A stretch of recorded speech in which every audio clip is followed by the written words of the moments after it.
Bienvenido a Humanity Freak, donde los humanos somos los maestros de la guerra.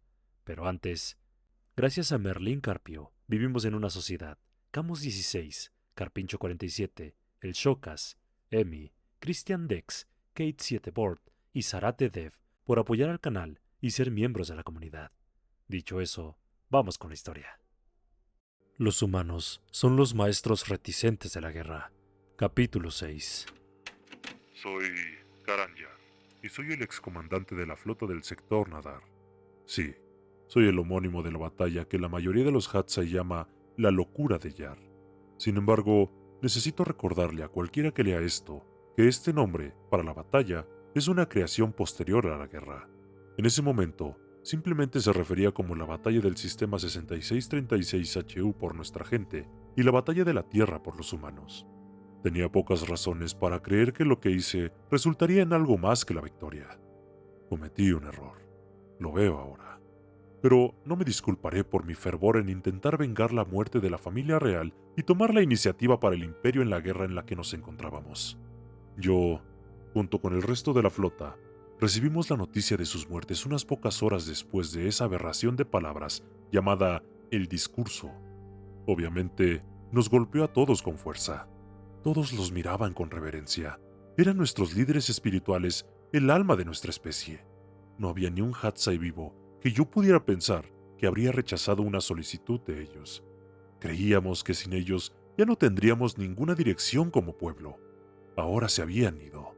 Eventualmente se coronaría un nuevo emperador. Aún quedaban primos lejanos que podrían sentarse en el trono, pero nunca podrían llenar el puesto de la misma manera. En las horas después de que esta noticia se difundió por todo el imperio, la red de comunicación estaba completamente saturada con mensajes que iban y venían de todas partes. Nadie sabía exactamente qué debíamos hacer. Para describir cómo funcionaba el imperio, usaré términos humanos ya que parecen ser más comprendidos ahora. Lamentablemente, pocos me entenderían si usara términos Hatsai. Oficialmente, el imperio era una monarquía semiconstitucional parlamentaria unitaria. Sin embargo, en realidad, el imperio era una dictadura militar totalitaria. El emperador técnicamente tenía el poder supremo, pero a través de los siglos de tradición adquirida lentamente, ese control rara vez se ejercía y había delegado gran parte de su poder a sus inferiores. Eso llevó a una serie de otras tecnicidades. Para ponerlo tan simple como pueda, con el emperador reteniendo el uso de su poder excepto en raras ocasiones, las tribus se suponía que debían ser los líderes del imperio Hatsai en lugar del emperador. Pero la jerarquía militar tenía el poder de facto. Las tribus se habían reducido a un sello de goma. Eran la voz del imperio, pero las palabras habladas eran de la jerarquía. El gobierno más cercano que he encontrado que sería comparable es el gobierno de la nación humana del siglo XX llamada el Imperio de Japón. Así, con la jerarquía militar prácticamente obliterada y la familia real tan completamente y despiadadamente masacrada, el imperio estaba sin duda sin líder. Ambas tribus, la tribu de los comunes y la tribu de los élites, habían sobrevivido en su mayoría al asalto de la humanidad intactas hasta ese momento. Sin embargo, como dije, mientras un solo miembro masculino de la familia real o un miembro de la jerarquía militar sobreviviera, ningún Hatsai podría considerarlos nuestros líderes. El problema era averiguar qué miembros de la jerarquía seguían vivos y, de ellos, quiénes tendrían la autoridad y la capacidad para liderar a nuestro pueblo. Estoy seguro de que esta confusión era exactamente lo que los humanos estaban buscando. Sí, sé lo que dijo el humano en la sección anterior de este pequeño libro de historia. Se me permitió leer lo que se ha escrito hasta ahora como requisito para mi participación. Pero, o bien le mintieron, o simplemente no entiende de lo que está hablando. Los humanos sabían exactamente lo que estaban haciendo al asesinar a la familia real. Con tanto caos y todo en desorden, lo único que estaba seguro era de la necesidad de contraatacar. Sentía que cuanto más tiempo pasáramos discutiendo entre nosotros sobre tecnicismos en la ley y lo que deberíamos hacer a continuación, menores serían nuestras posibilidades de lidiar con lo que los humanos habían planeado a continuación. La mejor manera, en mi opinión, de vencer a su próximo movimiento era atacarlos antes de que pudieran hacerlo. Un ataque preventivo propio, si quieres, para cambiar la iniciativa a nuestro favor, y tenía una idea perfecta de exactamente dónde y qué deberíamos atacar, por lo que pude deducir de la verificación de la avalancha de mensajes que habíamos recibido, nadie por encima del rango de comandante de flota había sobrevivido. O, si lo habían hecho, no se había sabido nada de ellos aún. Así que decidí actuar. Envié un mensaje a la maraña en que se había convertido la red y esperé que otros lo acataran. Informé a todos que estaba tomando el mando de la flota y ordené a todas las naves restantes que pudieran hacer el viaje al sistema hogar que lo hicieran a la máxima velocidad posible, ya que atacaríamos al mundo natal de los humanos en 3 días. 3 días suenan poco realistas, pero no tenía tiempo que perder. El próximo ataque humano podría ocurrir en cualquier momento. El plan era reunir todas las naves que pudiera, dirigirme a la Tierra, destruir los astilleros navales de Filadelfia y cualquier nave del Imperio de la Tierra Unida en órbita, y luego bombardear orbitalmente la tumba de Ciro. Ellos arrancaron el corazón de nuestra especie, así que yo destruiría el lugar de descenso de su líder más venerado, mientras también los privaba de sus mejores astilleros. Ojo por ojo. Sin embargo, tan pronto como envié mi mensaje, otro mensaje fue enviado por el comandante de la flota Kimbarim del sector Nitara. Este estaba directamente en oposición al mío.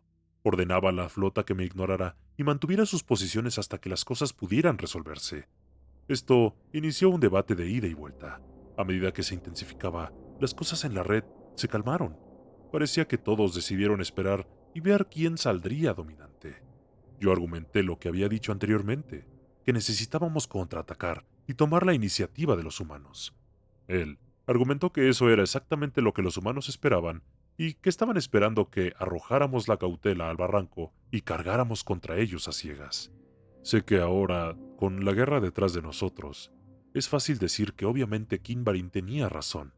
Sin embargo, les recuerdo a todos que no soy un adivino, y según la información que tenía en ese momento, mi plan tenía una oportunidad perfectamente razonable de éxito, más que razonable en realidad. Las estimaciones mostraban que en 3 días podríamos tener casi 2,5 sectores de naves listas para atacar. Con tantas naves, cualquier comandante debería haber creído que serían capaces de superar la flota de un solo sistema, incluso una flota del sistema hogar. Incluso sabíamos cuántas naves y de qué tipo tenía la flota del hogar del Imperio de la Tierra Unida. Podríamos vencerlos. Lo sabía. Era obvio. Sin embargo, como dije, no me disculparé por mis acciones, pero admitiré que desearía haber esperado solo un día más. Finalmente, tanto yo como Carvarin nos dimos cuenta de que el otro no podía ser convencido. Lo dejamos a discreción de los demás. Quien quisiera unirse a cualquiera de los lados podría hacerlo. Con la jerarquía en su estado actual, ninguno de los dos tenía técnicamente la autoridad legal para dar órdenes a nadie fuera de nuestras respectivas flotas, por lo que la decisión quedaba a manos de ellos.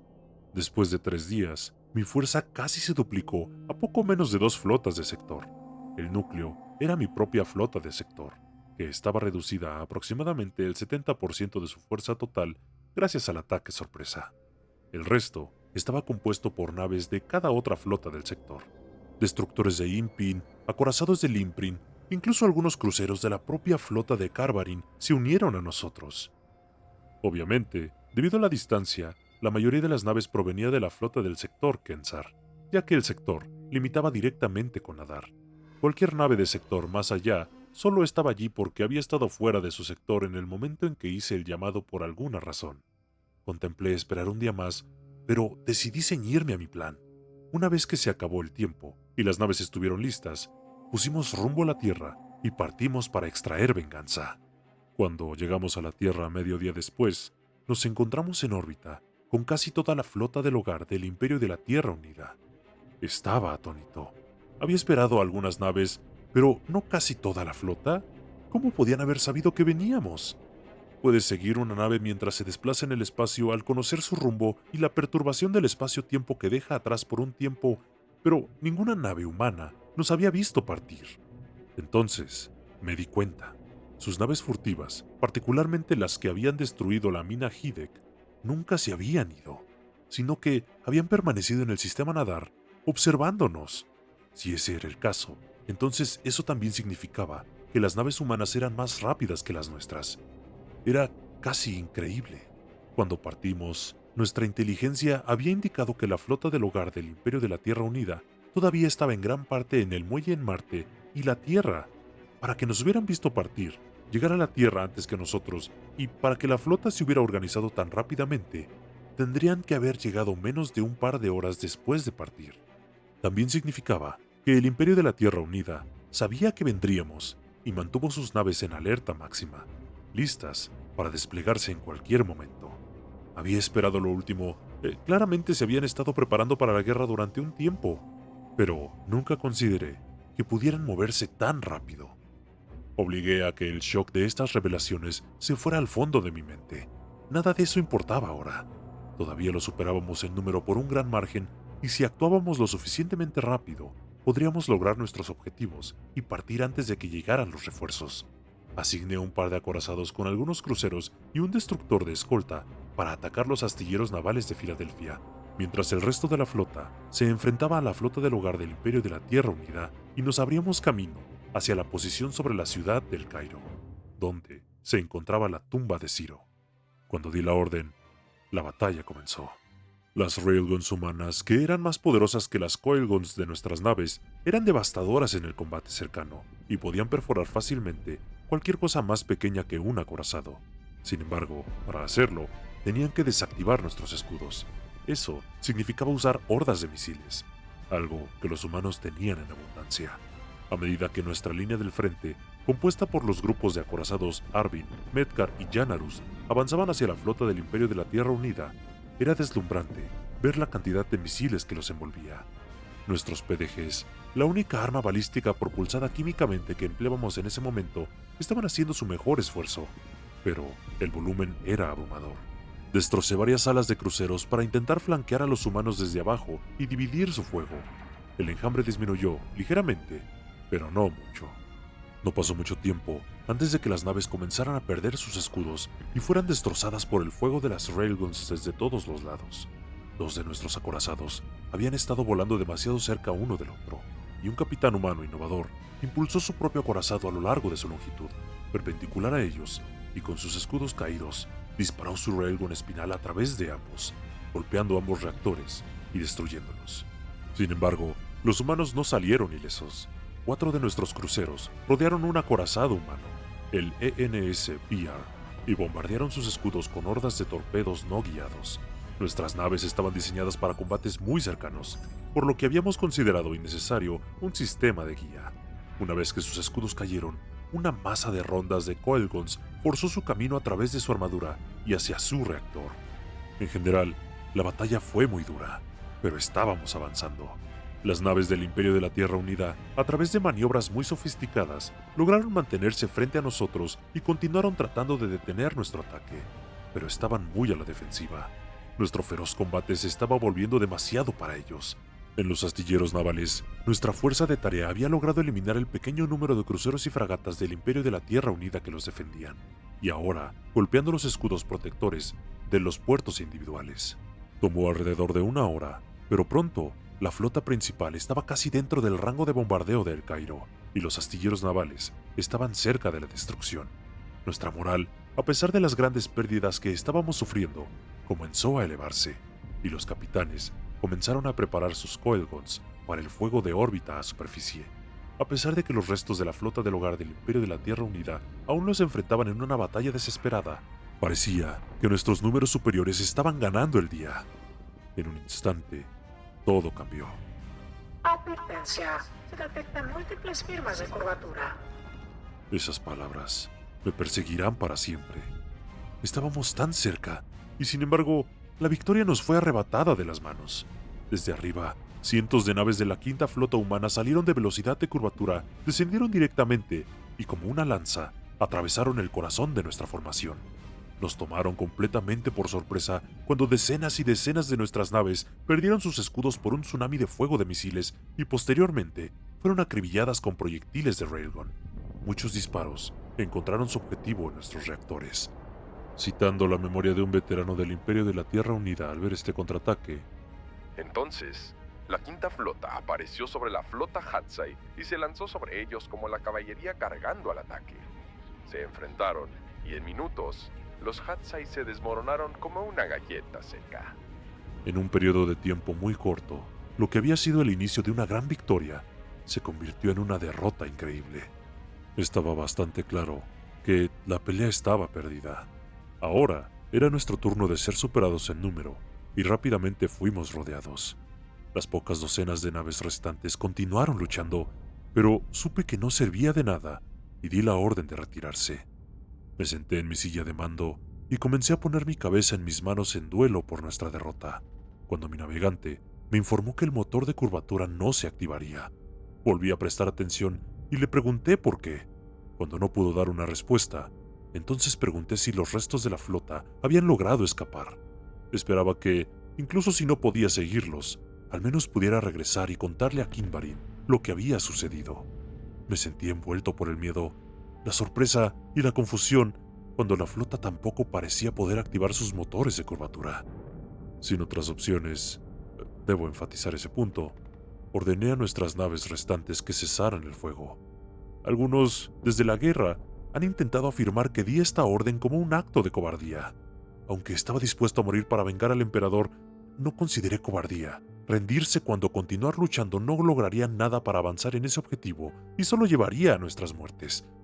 Quizás, si nos rendíamos, podrían mantenernos prisioneros en algún lugar donde pudiéramos escapar y tal vez encontrar alguna manera de obstaculizar sus planes. No sucedió, pero creí que era una posibilidad en ese momento. Nuestras naves obedecieron mi orden, aunque pronto descubriría que muchos querían seguir luchando y solo obedecieron mi orden porque creían que tenía algún plan maestro para escapar de nuestra situación o darle la vuelta a nuestro favor. ¿Cómo pensaron que lograría tal hazaña cuando estábamos superados en más de 10-1 y todas nuestras naves estaban dañadas de alguna manera? No lo sé. He pasado los años desde la guerra consultando con todos los expertos en guerra que hablaran conmigo, humanos obviamente incluidos, para ver si había algo, cualquier cosa, que pudiera haber hecho de manera diferente en ese momento, tanto con el conocimiento que tenía entonces como con el que tengo ahora. La respuesta siempre ha sido un rotundo no. Para mi alivio, los humanos devolvieron el favor y también cesaron el fuego, aunque los sensores mostraron que aún estaban muy listos para destrozarnos en pedazos. Se nos envió una solicitud de comunicación y la respondí. Debido a las grabaciones de audio de los humanos, puedo relatarles palabra por palabra cómo fue la discusión. Gara ha pedido que lo haga en aras de un registro más completo. Me trae un gran dolor revivir el peor momento de mi vida, pero lo haré, mientras también les relato cómo me sentí y lo que pensé en ese momento. Comandante de flota Yar. Una voz masculina humana resonó a través de los altavoces del puente. Sus naves no están en condiciones de luchar. Supongo que su cese del fuego significa que tienen la intención de rendirse. Antes de que pudiera continuar, lo interrumpí. Antes de dar mi respuesta, ¿podría tener el honor de conocer el nombre del hombre con el que estoy hablando? Su respuesta fue muy desconcertante. Siempre había creído que los humanos hablarían de manera muy formal en situaciones como esta, pero su respuesta fue tan casual, vulgar y sarcástica que me dejó sorprendido. Claro que puedes. Mi nombre es tu papá, y soy el que acaba de darte una nalgada por ser un niño travieso. Pude escuchar las risas y los comentarios burlones de su tripulación en el otro extremo. Estaba tan confundido por su respuesta que no pude responder, y cuando no lo hice, él continuó después de que las risas se apagaron. Bromas aparte, soy el almirante Daniel Withers de la Quinta Flota del Imperio de la Tierra Unida. Como dije, supongo que desea rendirse. Si no lo hace, le sugiero que se prepare para ser aniquilado. Tiene 10 segundos antes de que volvamos a abrir fuego. Mi tripulación del puente me miró, pero no pude mirarlos a los ojos mientras respondía. Mi flota está a su merced, almirante. Él resopló, como si estuviera irritado. Sé que lo está, comandante Yar. Eso no es lo que le pregunté.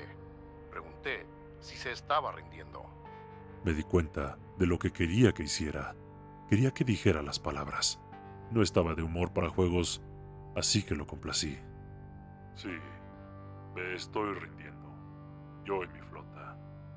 Estábamos hablando por comunicación de audio, así que no podía verlo. pero sabía que tenía que estar sonriendo mientras hablaba. Entendido, comandante. Apaguen sus reactores, bajen sus escudos y prepárense para ser abordados. Los estamos vigilando atentamente. Si intentan algo, y me refiero a cualquier cosa, mi flota convertirá a la suya en chatarra retorcida. Me giré hacia mi oficial de comunicaciones y le dije que transmitiera el mensaje. Quería protestar, pero no lo hizo. Una vez que se transmitió y siguió el mensaje, esperamos en casi silencio. Mientras nuestro reactor principal estaba apagado y los respaldos más grandes también, un pequeño reactor auxiliar permanecía encendido para proporcionar soporte vital y sistemas críticos como sensores y comunicaciones. Gracias a esos sensores, vimos cómo, una por una, nuestras naves se apagaban, excepto 6 de ellas, 2 de las cuales eran algunos de nuestros acorazados restantes. Exigí una respuesta sobre por qué no estaban siguiendo las órdenes y la respuesta fue simple, y supongo que no me sorprendió. Por el emperador. Se lanzaron hacia adelante y abrieron fuego con cualquier arma que les quedara contra cualquier cosa que pensaran que podían alcanzar. No duraron mucho. Las naves del Imperio de la Tierra Unida devolvieron el fuego y los amotinados simplemente desaparecieron.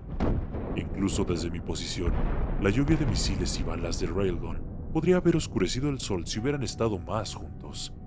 Una vez que se fueron, el Imperio de la Tierra Unida volvió a apuntar sus armas hacia nosotros, pero no intentó preguntar por qué había sucedido eso. Una vez más, demostrando que no simplemente asesinaron a la familia real para intimidar, sin importar lo que ese hombre honcho afirme. Sabían que eso había sido fervor y el deseo de venganza lo que llevó a esas naves a atacar en una situación desesperada. Los humanos enviaron sus grandes transbordadores de personal y abordaron nuestras naves.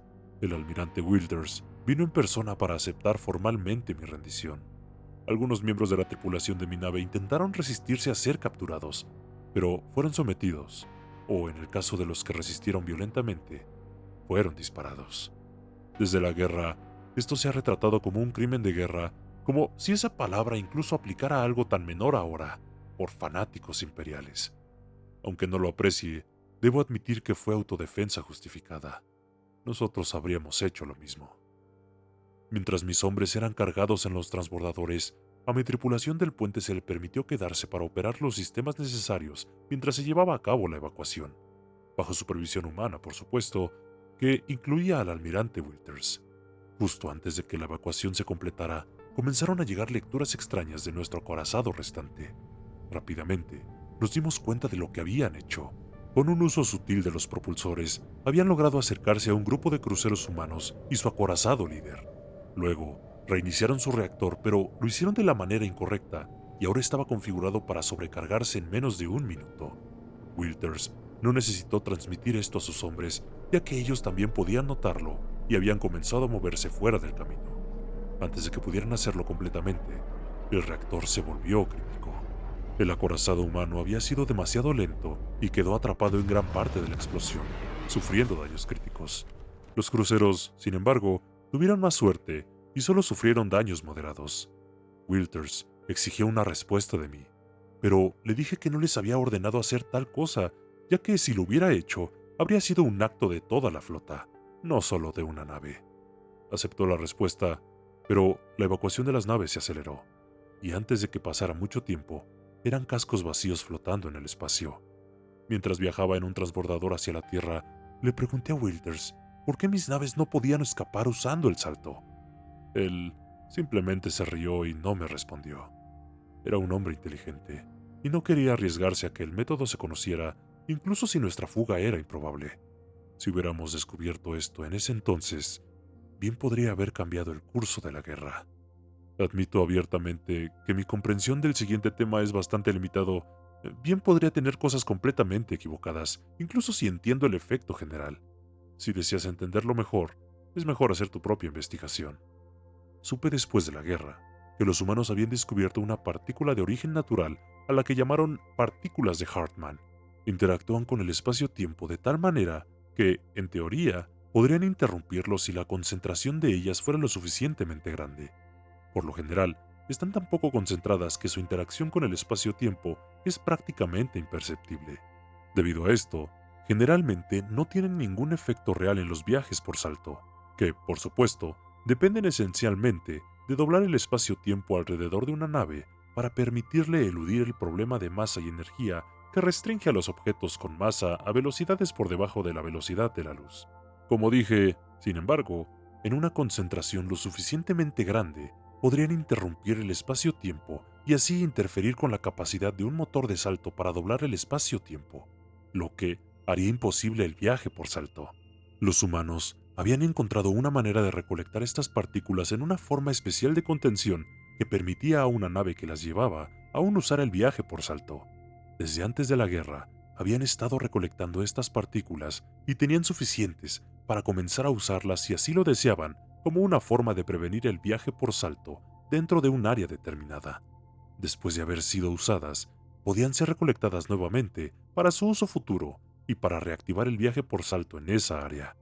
Se ha cuestionado cómo la galaxia en general no había descubierto estas partículas antes y cómo los humanos habían podido ocultar su descubrimiento y recolección de ellas. No puedo hablar por lo primero. Tal vez fue porque la galaxia no sentía la necesidad de encontrar una manera de restringir el viaje por salto o creía que sería demasiado dañino para el medio ambiente hacerlo. No lo sé. En cuanto a lo segundo, sin embargo, la respuesta es simple. Mintieron. Disfrazaron envíos de partículas de Hartman etiquetándolos y diciendo que eran otras cosas.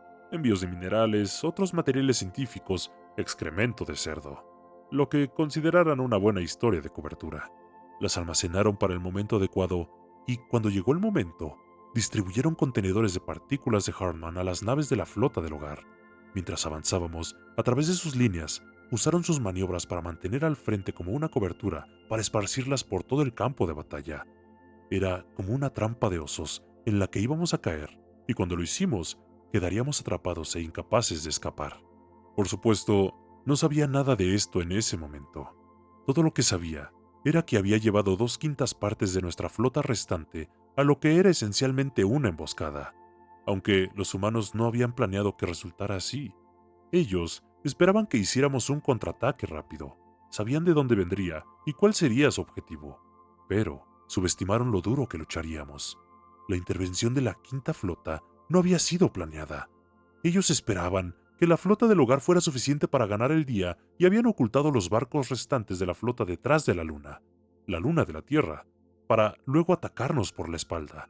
La Quinta Flota había estado en ejercicios y vino a ayudar a la flota del hogar cuando recibieron la noticia del ataque, aunque no se les había ordenado hacerlo. Así, esas naves ya no eran necesarias, y se desviaron para ocuparse de nuestras naves que atacaban los astilleros navales. Nuestros hombres lucharon hasta el amargo final y fueron completamente destruidos. Lo que desearía haber sabido antes de la batalla, me alegra no haberlo sabido inmediatamente después, y lo que me dolió aprender después de la guerra fue que en menos de un día, la Quinta Flota había sido planeada para ser redesplegada en preparación para la ofensiva humana en el cúmulo estelar 76GF. Si hubiera esperado solo un día más, es improbable que hubieran podido llegar a la Tierra a tiempo para evitar que bombardeáramos la tumba de Ciro. Habíamos estado tan cerca. Al menos la derrota habría logrado algo.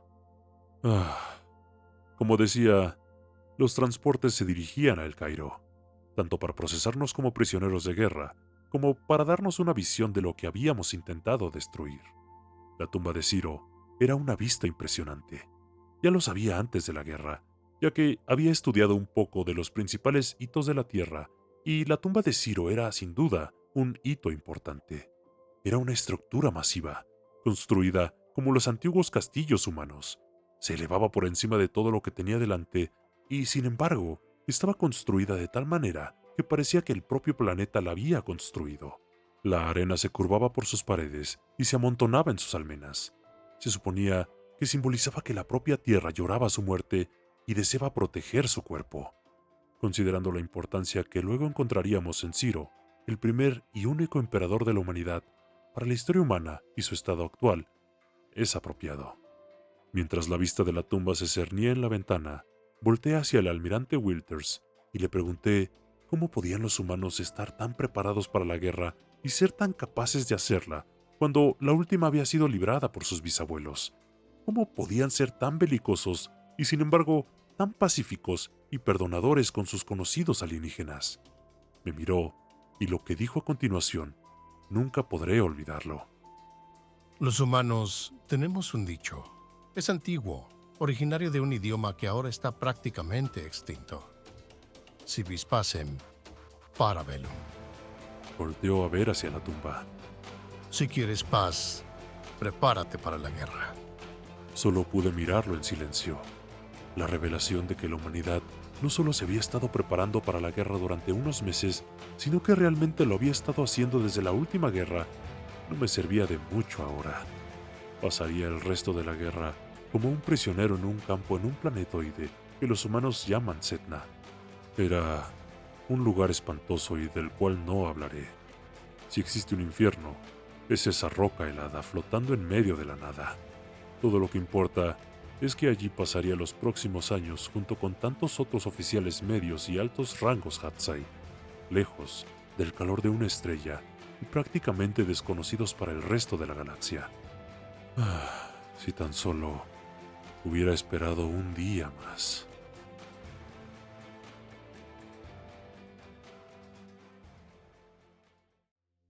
Este video es patrocinado por ti. Gracias por ver hasta el final.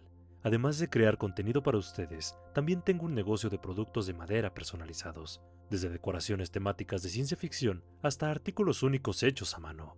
Cada compra ayuda a apoyar este canal y me permite seguir narrando más historias increíbles para todos ustedes. Si te gustan las historias que cuento y quieres apoyarme de otra manera, considera visitar mi tienda online. Tu apoyo significa mucho y cada compra ayuda a mantener este canal en funcionamiento. Encuentra el enlace a la tienda en la descripción. Gracias por tu apoyo y nos vemos en la siguiente historia.